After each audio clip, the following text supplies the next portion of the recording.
اعوذ باللہ من الشیطان الرجیم بسم اللہ الرحمن الرحیم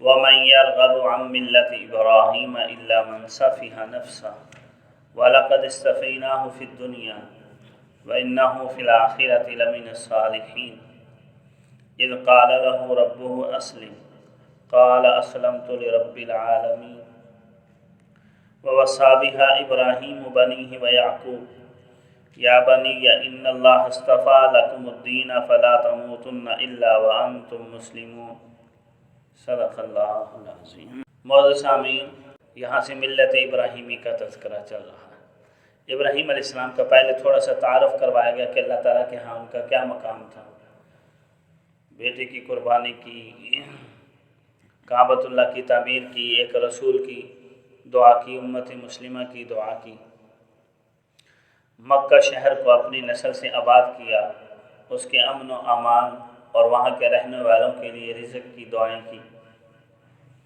اب آگے ابراہیم علیہ السلام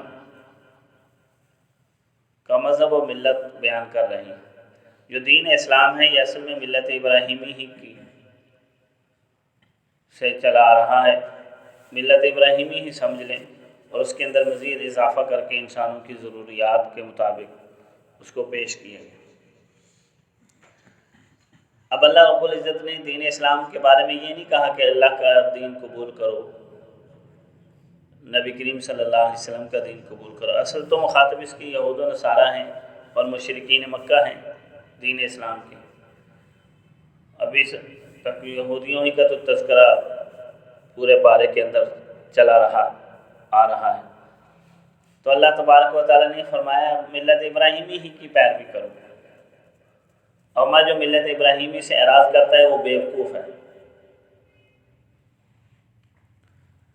اب یہ نہیں کہا دین اسلام قبول کر لو، ہمارے جو بزرگ ہیں، آبا و اجداد ہیں، اس کا ہی مذہب و ملت قبول کرو، اور وہ تمہیں نبی کریم صلی اللہ علیہ وسلم کے پاس ہی ملے گا۔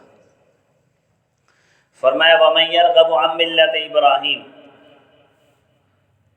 کون ہے جو ابراہیم علیہ السلام کے مذہب و ملت سے اعراض کرے، الا من سفیہ نفسہ، مگر وہی جس نے اپنے آپ کو ہی احمق بنا لیا، بیوقوف ہے وہ جو ملت ابراہیمی سے اعراض کرتا ہے۔ اور موجودہ دور میں ملت ابراہیمی دین اسلام ہے۔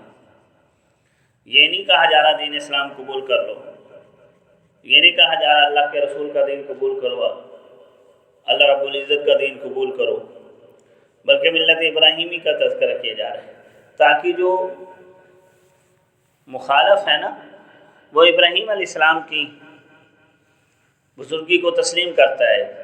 تینوں فریق یعنی یہودی، عیسائی اور مشرکین مکہ، مسلمانوں کے بھی مشترکہ ابراہیم علیہ السلام ہیں، مشترکہ بزرگ ہیں سمجھ لیں، تو ہمیں اس بزرگ کی تعلیمات مینوان اصل میں نبی علیہ السلام پیش کر رہے ہیں۔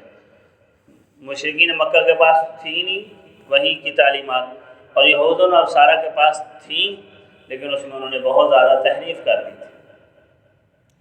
ابراہیم علیہ السلام کا تذکرہ بھی صرف ایک بزرگ کی حیثیت سے ان کی کتابوں میں رہ گیا تھا، ان کی اصل تعلیمات گم کر دی تھی۔ تو ہمیں ابراہیم علیہ السلام کی مذہب و ملت سے جو اعراض کرتا ہے وہ بیوقوف ہی ہے۔ یہ قرآن کریم کا یہ دعویٰ عقیدہ کی حد سے ہٹ کر اس کو آزمائش میں آزما لیا جائے، ہمیں آزما کر دیکھ لو۔ دین اسلام نے انفرادی اور اجتماعی جو تعلیمات دی ہیں، روح اور جسم کے متعلق، دل و دماغ کے متعلق، معاملات کے متعلق، اس سے اچھی تعلیمات کوئی پیش ہی نہیں کر سکتا۔ فرد اور معاشرے کی اصلاح کی، انفرادی اور اجتماعی اصلاح، اخلاق کی جو تعلیمات دین اسلام پیش کرتا ہے، اس کو چھوڑ کر کسی اور کو اپنانا وہ واقعی بیوقوفی ہے۔ اسی وجہ سے کہا جا رہا ہے ملت ابراہیمی سے جو اعراض کرتا ہے اپنے آپ کو بیوقوف بناتا ہے۔ ان کا مقام آگے بیان کیا جا رہا ہے کہ وَلَقَدِ اصْطَفَيْنَاهُ فِي الدُّنْيَا، ہم نے ان کو دنیا میں برگزیدہ بنایا۔ کس لحاظ سے؟ نبی اور رسول ہونے کے لحاظ سے، وحی کے لحاظ سے۔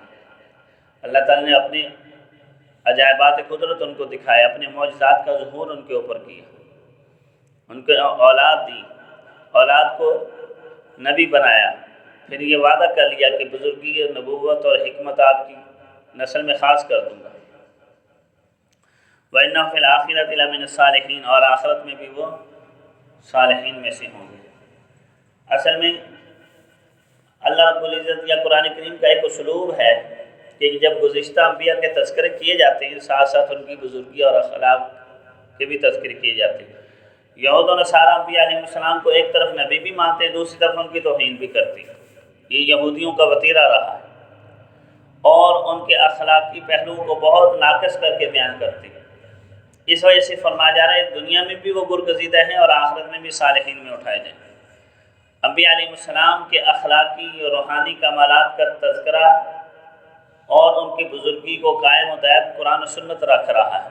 یہود و نصارہ نے تو اپنی نوشتوں کے اندر اور اپنی کردار سے انبیاء علیہ السلام کے کمالات کو، اخلاق کو، روحانیت کو بہت کم درجے میں لے آئے۔ اب آگے فرمایا جا اذ قال له ربه اسلم، جب ابراہیم علیہ السلام کو اس کے پروردگار نے کہا کہ حکم بردار ہو جاؤ، قالا، تو ابراہیم علیہ السلام نے کہا اسلم، تو میں حکم بردار ہوتا ہوں، کیوں نہ ہوں، لرب العالمین، تمام جہانوں کا وہ رب ہے تو میرا بھی وہی پالن ہار ہے، تو میں کیوں نہ اس کا فرما بردار بنوں۔ یعنی ابراہیم علیہ السلام نے صرف یہ نہیں کہا کہ میں آپ کا حکم بردار بنتا ہوں، بلکہ ساتھ وجہ بھی بیان کی کہ مجھے بننا پڑے گا کیونکہ آپ میرے رب ہیں، اور آپ صرف میرے ہی رب نہیں، رب العالمین بھی ہیں، تمام جہانوں کے پالنے والے ہیں، تو کیوں نہ میں تمام جہانوں کے پالن ہار کا حکم بردار بنوں، فرما بردار بنوں۔ اور یہی اصل میں انسانوں کو درس ہے کہ اگر کسی کی اطاعت بجا لانی ہے تو وہ رب العالمین کی بجا لاؤ نا۔ کسی کے آگے سر تسلیم خم کرنا ہے تو رب العالمین جو پالن ہار ہے سب کا، اس کے آگے سر تسلیم خم کرو، اس کے آگے جھکو، اس کے حکم کو کی فرما برداری کرو۔ انسان ہے کہ رب العالمین کا فرما بردار نہیں ہوتا، اوروں کے آگے جھکا پڑا ہے۔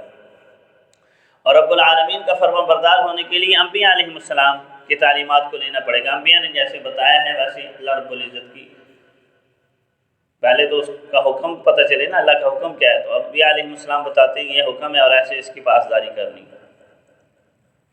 پھر آگے مزید فرمایا جا رہا ہے